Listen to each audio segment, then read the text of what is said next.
Alors, pour poursuivre dans le débat, j'aimerais maintenant, tout en restant sur ce premier temps territoire et professionnalisation, on reviendra après sur les places plus précises des CFPPA, qu'on revienne un peu sur comment on aborde ces notions de compétences.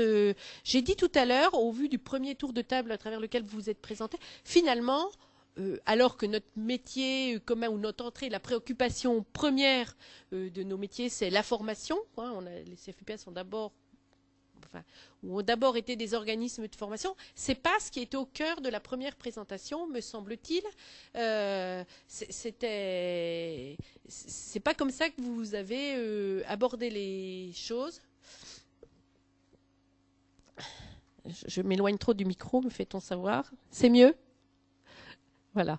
Et on voit que c'est plus complexe que ça et qu'on peut pas. Il suffit pas de se dire on a un projet de territoire et on met en place une action de formation. En tout cas, j'ai pas du tout entendu ça dans votre manière d'aborder les choses, tant pour définir le territoire, tant que pour définir votre organisme. Et quand je vous ai posé la question, c'est quoi pour vous le territoire, vous n'avez pas dit c'est là où je recrute forcément. C'est plus on voit que c'est beaucoup plus complexe ça, la manière dont on peut aborder les choses. Dans la première intervention de Virginie Charrière, vous avez d'emblée abordé la notion de GPEC, de gestion prévisionnelle des emplois et des compétences. Ça veut dire que avant même de penser formation, professionnalisation, on se pose des questions sur c'est quoi les besoins en matière d'emploi, c'est quoi les besoins en matière de compétences. Et j'aimerais bien qu'on creuse un peu cette question de votre point de vue, de vos expériences. Quand on parle de développement économique, de développement du territoire, est-ce que comment vous percevez la manière dont la question compétence sur le territoire est abordée? Est-ce que ça vous paraît premier? C'est-à-dire, est-ce que quand un pays construit, fait son diagnostic, vous avez parlé de diagnostic, on aborde d'emblée la question de quelles compétences, on pourrait penser a priori quand on parle de développement que l'humain est premier, donc finalement la question de quelles compétences on dispose, vers quelles compétences on va, c'est très présent dans le débat. J'ai pas tout à fait le sentiment que ça se passe comme ça. Pour ce que je connais des projets de développement local, je suis pas sûre qu'on rentre par là. Je vois bien qu'on se pose déjà des questions en termes de géographie, qu'on va se poser tout de suite beaucoup de questions en termes d'atouts touristiques, par exemple, de quelles sont les entreprises présentes. La question quelles compétences on a sur les territoires ou si on n'a pas les compétences, comment on se pose la question de comment on va former, apporter des compétences sur le territoire. Est-ce que c'est très présent dans les débats relatifs aux dynamiques territoriales? Alors il y a beaucoup de choses dans ce que vous nous avez présenté. Moi, il me semble qu'on est, c'est un lieu commun, mais on est quand même dans un monde socio-économique vraiment en pleine mutation. Et on le voit, les publics les plus éloignés de l'emploi ou les plus fragiles sont les premiers à en pâtir. Alors après, quand on parle de compétences sur les territoires, c'est vrai que c'est malheureusement peut-être pas la première chose la première chose à laquelle on fait attention ou à laquelle on travaille. Alors nous, on s'est posé la question à la Maison de l'Emploi et de la Formation de la Nièvre sur justement comment on peut accompagner les entreprises qui nous disent aujourd'hui qu'elles ont des difficultés de recrutement, j'allais dire presque quel que soit le domaine d'activité, et comment on accompagne ces publics de plus en plus nombreux qui sont pas qualifiés, peu qualifiés, et qui ont des difficultés finalement de reconversion. Alors on a sur le pays Nivernais-Morvan notamment, donc en zone très rurale, deux grosses entreprises qui ont fermé récemment, qui sont Dim et Aron, et qui ont laissé derrière elles des salariés avec une culture d'entreprise plutôt familiale, avec des années de travail. D'engagement presque dans ces entreprises-là, et puis aujourd'hui on leur dit voilà, le marché de l'emploi est tel que vous ne pouvez plus travailler dans ce domaine-là, et puis vous devez vous chercher d'autres voies, et du coup on nous pose la question, et du coup quels sont les secteurs qui recrutent sur le pays Nivernais-Morvan? Souvent, c'est des personnes qui sont pas forcément très mobiles. Alors ça, c'est une question aussi, la mobilité géographique, mais aussi la mobilité, j'allais dire, psychologique. À un moment donné, on n'est pas forcément prêt à tout changer dans sa vie pour aller travailler ailleurs.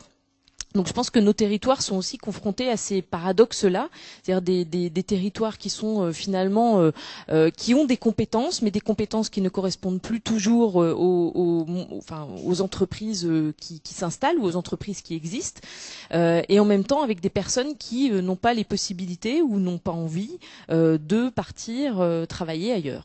Donc la question se pose. J'ai pas la solution là aujourd'hui.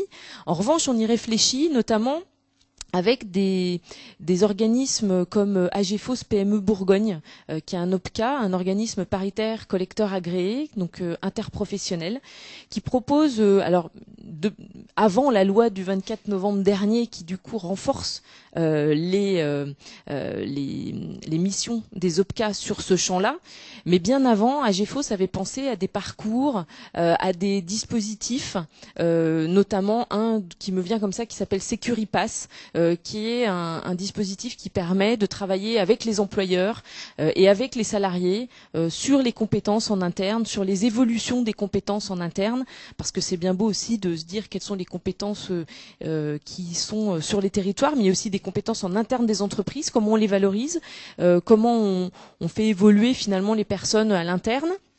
Et comment, plus globalement, du coup, on arrive à réintégrer d'autres personnes qui seraient pas dans l'entreprise a priori, mais pour lesquelles un travail en amont aurait permis de s'adapter aux attentes des employeurs. Donc, on voit bien que la question des compétences, elle est vaste et multiple. Hein. C'est-à-dire qu'il y a à la fois un public à qui on demande finalement quelquefois presque l'impossible. Quelles sont aujourd'hui des compétences à acquérir pour travailler sur un territoire, et puis des entreprises. Alors, pour parler des zones rurales qui sont pas forcément non plus très armées pour travailler cet aspect-là de la ressource humaine. Alors c'est vrai que quand on parle gestion prévisionnelle des emplois et des compétences, on y met pas mal de choses, et de l'endroit d'où on parle, on peut y mettre vraiment plein de choses différentes. On a par exemple une notion très institutionnelle de la gestion prévisionnelle des emplois et des compétences, qui est une ligne de financement, par exemple, dans les directions du travail. Et on a après des entreprises aussi qui finalement font de la gestion prévisionnelle des emplois et des compétences, tout simplement parce qu'elles gèrent en interne leurs ressources. Elles les optimisent, elles envoient ou elles favorisent en tout cas l'accès à la formation de leurs salariés pour l'évolution interne ou l'évolution même des postes, parce que les entreprises sont aussi amenées à muter au niveau de certaines compétences internes. Et c'est vrai que les territoires aujourd'hui, alors l'organisme ou l'organe de formation sur les territoires est très important en termes d'adaptabilité ou de réactivité. On a par exemple sur le Nevers Sud Nivernais une scierie qui s'appelle une scierie à Sougy, qui avait besoin de recruter. Alors c'était un peu difficile de cerner réellement les postes sur lesquels elle avait besoin de recruter. Et le CFPPA du Velay a proposé, avec le CFPPA du Morvan, une action spécifique avec FBL, je crois, ou FCBL, sur agents polyvalents de Syrie. Alors, ça n'a pas répondu à tous les besoins de l'entreprise en question, sauf que derrière, ça a permis d'éveiller certaines curiosités d'autres scieurs et d'autres professionnels. Et finalement, l'action a été conduite en 2008 et s'est reconduite cette année. Ce qui était intéressant, c'est qu'à la clé, il y avait des emplois. Et que, du coup, on voit bien que là, les CFPPA ont su à un moment donné à la fois être réactifs.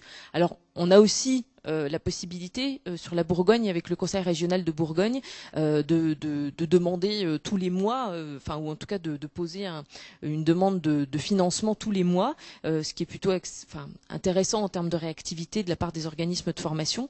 Du coup, les choses se sont faites assez rapidement. On a pu répondre à la fois aux besoins de l'entreprise. On a pu donner une réponse aussi locale à des personnes qui se posaient la question de se dire, bah oui, le bois, on en entend beaucoup parler, mais finalement, quels sont les débouchés?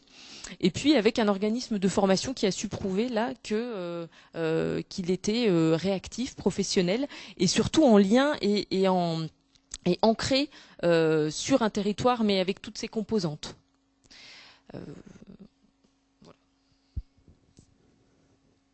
Juste un aparté, loi du 24 novembre, c'est la loi sur la réforme de la formation professionnelle, hein, qui, entre autres, introduit des choses autour de la sécurisation des parcours professionnels.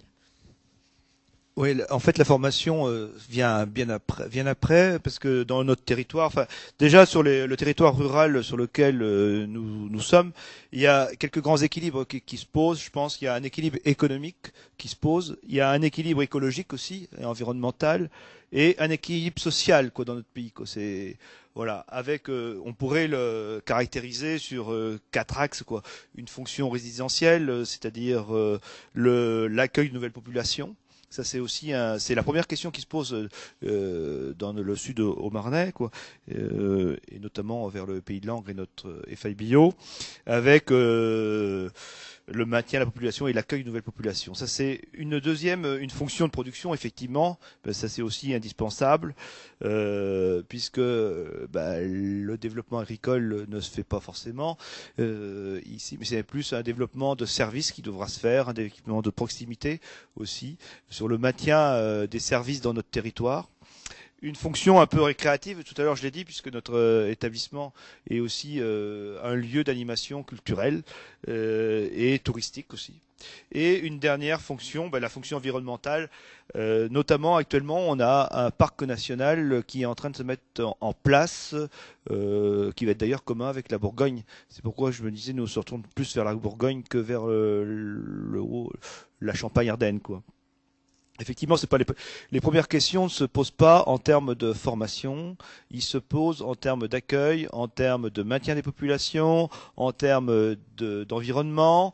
Et après, en fonction de cela, on va poser les questions dans ce cadre-là, les besoins en emploi et en compétences. Et à partir de là, on va décliner la partie formation. Et c'est là toute l'importance, je crois que pour les CFPPA, de faire de l'ingénierie de projet, de l'ingénierie de développement, de l'ingénierie de formation. Enfin, on l'appellera un peu comme on veut. Mais c'est aussi d'être à l'écoute des besoins de nos populations locales, notamment en termes de formation continue. Je voulais juste préciser 2 choses par rapport aux CFPPA, en tout cas avec lesquels je travaille. Il me semble que les CFPPA ont 2 atouts sur les territoires. C'est une culture du partenariat. Nous, ça fait des années qu'on travaille avec les CFPPA et il me semble que c'est quelque chose qui est assez bien ancré et dans les équipes et dans les directions, parce que quelquefois il y a des décalages. Nous, on le ressent pas du tout comme ça et on a vraiment l'impression que c'est quelque chose de partagé au sein des CFPPA avec lesquels on travaille, cette culture du partenariat. Et la deuxième chose, c'est la mise en réseau des CFPPA. Nous, ça nous permet aussi de nous ouvrir nous partenaires, ça nous permet de nous ouvrir sur d'autres choses. C'est-à-dire que là où on pourrait avoir un petit peu la tête dans le guidon quelquefois sur nos actions, sur nos objectifs, sur nos territoires, finalement, la mise en réseau des CFPPA, je crois que c'est au niveau national, l'ouverture. Permet cela, permet de se dire il y a des choses qui se font aussi ailleurs, on pourrait en prendre un petit peu, essayer de voir comment ça peut se tester chez nous. Je trouve que ces 2 atouts-là permettent aussi aux CFPPA de se placer aussi au cœur de différentes problématiques et effectivement au-delà de la formation. Parce que le CFPPA, effectivement, il y a le souci de la proximité. Et nous, je sais que sur des zones très rurales, c'est indispensable, la notion de proximité. Mais il y a aussi une inscription de l'action, en tout cas pour la Nièvre, pour le CFPPA du Morvan, au niveau de la région, par exemple, avec un pôle animation qui est pensé davantage au niveau régional et on voit bien que le CFPPA sait s'adapter en fait à ces situations-là et pour le partenaire que nous sommes c'est assez intéressant d'avoir un partenaire qui sait être réactif de proximité et en même temps avec un souci de régionalisation ou même davantage et puis du coup de cette culture du partenariat qui fait que c'est naturel finalement de travailler ensemble et qu'on peut partager même si finalement quelquefois nous on l'a vu des actions vont pas jusqu'au bout mais au moins on peut en discuter, on peut en parler et chacun peut amener ses compétences sur des champs finalement très divers.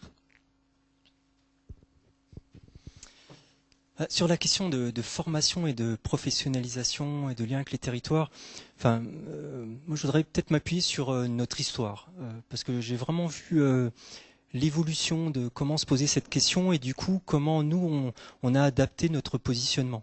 Il y a eu une époque où on était dans une logique d'offre de formation et où on faisait toujours le constat que on n'arrivait pas à impliquer les structures de développement et que bien souvent on avait beau chercher lorsqu'on formait des personnes qui étaient dans des démarches de création d'activités, de regretter que voilà les élus ne soient pas plus présents, que les structures de développement n'accompagnent pas plus. Donc voilà, on a vu la limite de ça. Et à un moment donné, on a changé de posture, qui a été de se dire, on va accompagner des structures de développement pour qu'elles élaborent des plans de formation. Et ça, on l'a fait dans le domaine du tourisme, où on voyait des structures de type comités départementaux du tourisme ou pays qui commençaient à élaborer des stratégies de développement touristique. Et on s'est dit, ça serait là vraiment sacrément intéressant, qui se pose la question de qui va être concerné, quel type de compétences nouvelles ça va demander, et puis de quelle manière la formation pourrait les accompagner. Donc là, c'est toute l'époque, on va dire, chez nous en Franche-Comté, du CCADIFA, qui était cet organisme qui regroupait les CFPPA et qui développait la fonction ingénierie de formation, où là on a conduit de nombreux chantiers pour des organisations de développement touristique, où on essaie de faire en sorte qu'ils élaborent un plan de formation et que ça soit eux après qui interpellent l'offre de formation. Avec l'idée de décliner effectivement les objectifs de formation à partir des objectifs de développement et qu'ils clarifient leurs besoins en élaborant des cahiers des charges. Donc on les aidait à élaborer des cahiers des charges et on les aidait après à interpeller l'offre de formation. Alors bien entendu, à cette époque-là, on répondait pas, on essayait de pas être jugé parti. Donc ça veut dire que notre offre de formation, par exemple dans le secteur du tourisme, n'existait pratiquement plus. On était plutôt positionné que sur l'appui à l'élaboration de plans de formation. Alors, ça partait d'un point de vue, auquel je crois encore, qui est de dire effectivement la question de la compétence, la question de la professionnalisation. On voit bien que la formation n'est qu'un outil parmi d'autres, qu'il y a plein de moyens différents de se professionnaliser, et que les structures de développement, avec leurs techniciens, avec leurs agents de développement, jouent un rôle essentiel dans l'accompagnement des personnes, des prestataires, des porteurs de projets, pour que ces personnes-là aient la capacité à développer leur activité, soit en veille par rapport à l'évolution de l'offre, de la demande, qu'elles voient mieux quel type de compétences ou capacités elles doivent développer. Donc ça veut dire particulièrement mobiliser les techniciens agents de développement pour que ça soit leur affaire et que la formation soit un outil parmi d'autres par rapport à l'accompagnement des ressources humaines.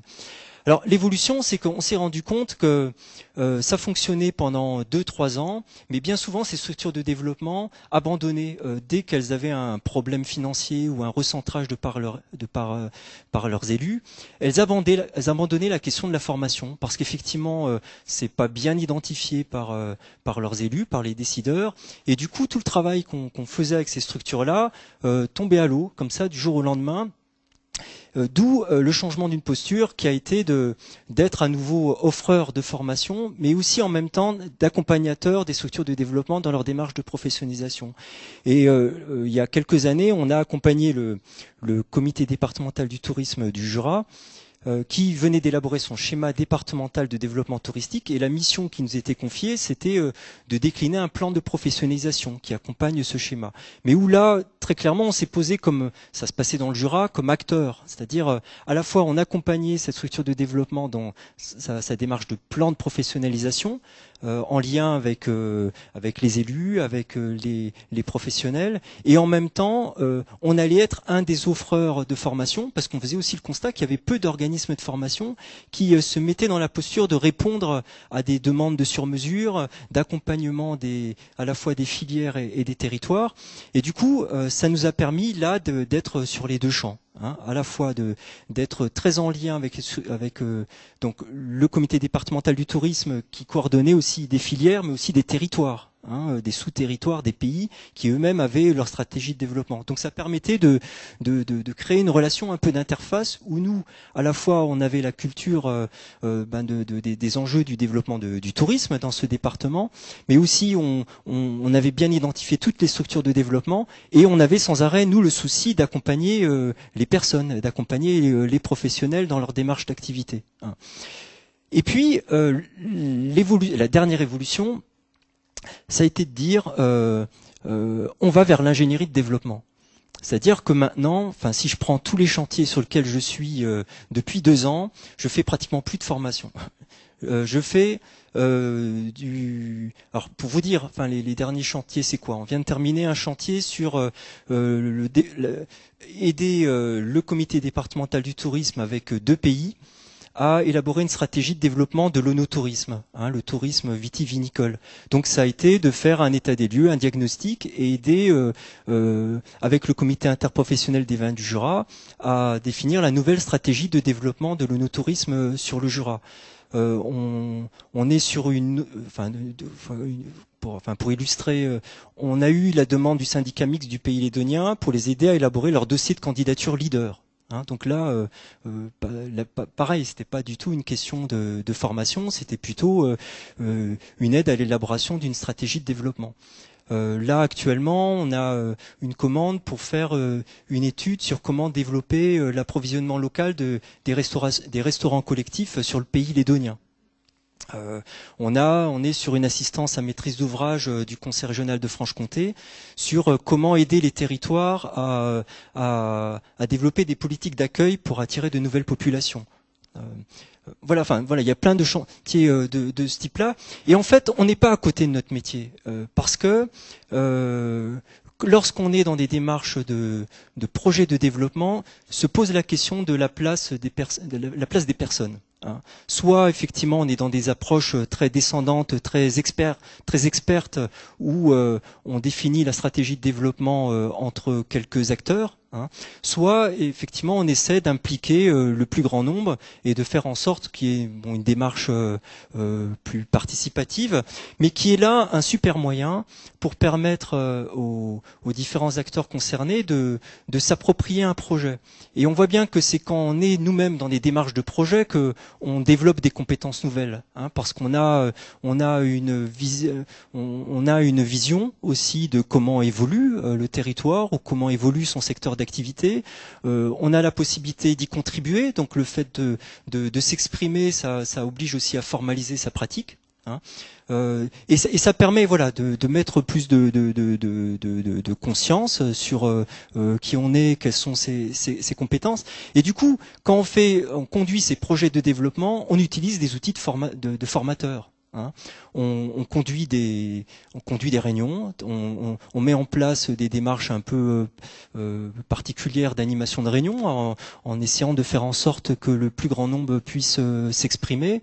On essaie de présenter différentes étapes du projet en rendant compte et puis en renvoyant au point de vue en demandant une nouvelle contribution aux acteurs. On essaie de bien formaliser comment on va s'y prendre, donc quelle méthodologie on va avoir pour élaborer ce projet, en clarifiant aussi quelles sont les différentes instances pour pas leurrer les gens. Il ne s'agit pas de faire de la participation en disant venez, tout le monde va pouvoir participer à ce projet. On sait bien qu'à un moment donné, il faut décider que les priorités d'action, ce sont pas toutes les personnes qui ont été consultées qui participent aux priorités des actions. Donc ça veut dire aussi clarifier qu'il y a des instances de décision, il y a des instances de participation, et puis avoir une certaine transparence sur la façon dont on consulte les acteurs. Donc du coup, on a l'impression d'être encore dans notre métier, et ce qui nous a permis, pour l'illustrer encore d'une autre manière, ce qu'on fait aussi beaucoup actuellement, c'est de l'accompagnement d'associations dans le cadre du DLA, dispositif local d'appui aux associations, qui est une politique qui a pris un peu qui a suivi la politique emploi jeune, qui a consisté à dire plutôt que de financer des emplois, ça serait bien pour pérenniser un emploi qui a un accompagnement du conseil d'administration de l'association sur son projet de développement. Et du coup, on en est là à une douzaine d'associations qu'on a accompagnées, et où à chaque fois, on voit bien que c'est des moments de professionnalisation très forts pour l'association, parce qu'on réunit un groupe de travail, alors, au minimum le conseil d'administration ou les principales personnes de l'association qui se sentent concernées, et puis ensemble, on essaie de poser l'état des lieux, le diagnostic, la stratégie de développement et les moyens d'y arriver, sauf qu'effectivement, on le fait en concertation, en implication, et pas dans une position d'expert, mais plus dans une position de facilitateur. peut-être d'experts en méthode de projet. Voilà, si on a une expertise, c'est la méthodologie de projet, mais on se permet pas de dire voilà, c'est vers ça que vous devez aller. C'est à partir du point de vue des membres de l'association, mais aussi en allant voir à l'extérieur quel est le point de vue de leurs financeurs, quel est le point de vue de leurs partenaires sur leur ancrage, leur positionnement, et on leur restitue tout ça. Et à partir de cette matière, on voit bien que au-delà d'avoir défini une nouvelle stratégie de développement et de nouveaux moyens de s'organiser, ça a été un moment fort pour remettre du sens dans leur projet associatif, et puis s'est approprié une démarche de projet et une autre façon aussi de s'organiser et d'impliquer les acteurs au sein de leur organisation. Alors voilà, je suis peut-être un peu long, mais je l'illustre par rapport à ce qu'on fait dans le monde associatif, mais on le fait de la même manière lorsqu'on accompagne des territoires. Alors, je terminerai juste là-dessus. Après, il faut faire attention de ne pas être dans le tout participatif. C'est-à-dire qu'il y a sans arrêt une posture particulière à avoir en fonction de l'organisation qu'on accompagne. Et là, c'est ce qui fait que chaque accompagnement est différent et qu'avec certaines organisations qui ont une culture de la participation, on peut aller très loin sur ces questions-là. Avec d'autres organisations, on n'arrivera pas à mobiliser tous les acteurs que, en théorie, on aimerait bien mobiliser, parce que la relation de confiance n'est pas établie entre eux et nous, et que c'est pas leur culture, et que du coup, ça risque d'être beaucoup plus contre-productif d'être dans une démarche très participative, alors que leur culture n'est pas celle-là. Donc, ça veut dire que sans arrêt, il y a aussi une posture à avoir en fonction de l'organisation qu'on accompagne. Et je le vois bien entre le pays lédonien avec lequel on conduit de nombreuses actions maintenant, mais c'était pas le cas avant, et puis le parc du Haut-Jura. Voilà, il y a des cultures là d'organisation complètement différentes, et du coup la posture du CFPPA ou des personnes qui travaillent sur ces types d'accompagnement n'est pas la même. Merci pour vos trois interventions et celle de Thierry en particulier, sur laquelle je pense qu'on aura l'occasion de revenir, parce que la question mais finalement c'est encore notre métier et on est bien, on n'est pas dans l'usurpation, on est bien dans la mission du CFPPA, mais il y a certaines conditions, c'est quelque chose qui me semble vraiment important et les illustrations que tu donnais éclairent bien ça. Alors, pour terminer sur cette première partie, moi je me dis, on a bien vu qu'il y a des enjeux pour le territoire. Enfin, je crois qu'on cerne, après avoir cerné un peu mieux la notion de territoire en retenant qu'elle est plurielle. On voit aussi des enjeux de territoire. Michel en a cité quelques-uns, accueil de nouvelles populations, développement économique, mais aussi accompagnement de publics en difficulté vers l'emploi ou augmentation de l'accessibilité, entre guillemets, même si tout ça est un peu jargonnant, vers l'emploi. Enfin, on voit bien, on cerne mieux, je crois, c'est quelles sont les préoccupations d'un territoire en dehors de toute préoccupation, professionnalisation, formation. On voit bien. Quand on parle de dynamique territoriale, derrière les mots un peu valises de développement économique, qu'est-ce qu'on met? Je trouve que les témoignages, les différents témoignages que vous avez apportés illustrent bien ça. Enfin, on voit derrière. Vous avez cité les uns et les autres des exemples qui montrent ce que quand on est agent de développement dans un pays, quand on est élu dans une communauté de communes, la préoccupation qu'on a, c'est comment on organise son territoire pour que les habitants vivent mieux sur ce territoire, et comment on fait, c'est ça en fait comme la question fondamentale du territoire. Et on voit bien du coup comment ça se traduit en questions concrètes, en questionnement concret. Et vos propos ont aussi illustré, me semble-t-il, du coup, le rôle qu'on peut avoir en tant qu'organisme de formation. Et là, je retiendrai de vos interventions quand même 2-3 questionnements, d'ailleurs, plutôt qu'affirmations, et des choses qui m'ont interpellée. Virginie Charrière, vous avez dit, je crois, les zones rurales sont finalement pas très armées pour s'occuper de ces questions de RH. Et on voit que derrière les questions que je viens de réévoquer, que se posent des élus, des agents de développement, des acteurs économiques, il y a bien des questionnements RH, mais on n'est pas dans la problématique d'une entreprise qui a on n'est pas dans la relation salariale, et je pense que ça c'est une donnée importante. Donc quand on est dans l'entreprise, la relation salariale impose un cadre qui décline assez facilement vers la GPEC. Donc on sait à peu près faire, enfin le monde de l'entreprise sait à peu près faire. On voit bien qu'au vu de la complexité et la pluralité de la notion de territoire, mais aussi des différents niveaux, questionnements, on ne sait pas bien appréhender cette question RH. Et vous avez dit en particulier dans les zones rurales, on n'est pas très on n'est pas forcément très armé pour. J'aimerais bien qu'on revienne un peu là-dessus. Et puis, ce que j'ai entendu également, c'est la question de faire émerger les compétences, les besoins de professionnalisation. C'est quand même un travail un peu de longue haleine qui se prépare en amont, qui ne se décrète pas, on fait pas un plan tout d'un coup de professionnalisation comme ça sur un territoire. Enfin, moi, de ce que vos différents témoignages, j'entends ça. Ça se construit, et Thierry a illustré assez largement comment tout ça se construit petit